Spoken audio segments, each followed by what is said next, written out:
नमस्कार, आपण पाहत आहात सह्याद्री न्यूज, आवाज महाराष्ट्राचा।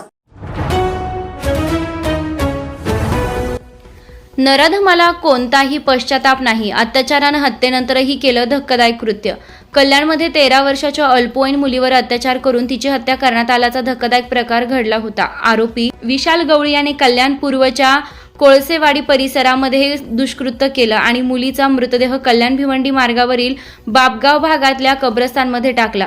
अल्पवयीन मुलीवर अत्याचार केल्यानंतर आणि तिची हत्या केल्यानंतरही आरोपी विशाल गवळी याला त्याच्या कृत्याचा अजिबात पश्चाताप झालेला नाही।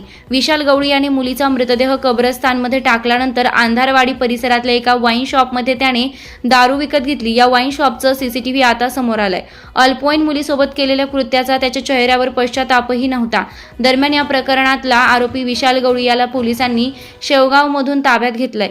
विशाल गवळी हा त्याच्या पत्नीच्या माहेरी गेला होता। वेषांतर करण्यासाठी विशाल सलूनमध्ये केस आणि दाढी करत होता, तेव्हाच पोलिसांनी त्याला सलूनमधून ताब्यात घेतलं। या प्रकरणी विशाल सोबतच त्याची पत्नी आणि रिक्षा चालकालाही पोलिसांनी ताब्यात घेतलंय। अल्पवयीन मुलीच्या मृतदेहाची विल्हेवाट लावण्यासाठी विशालच्या पत्नीने त्याची मदत केल्याचा आरोप आहे।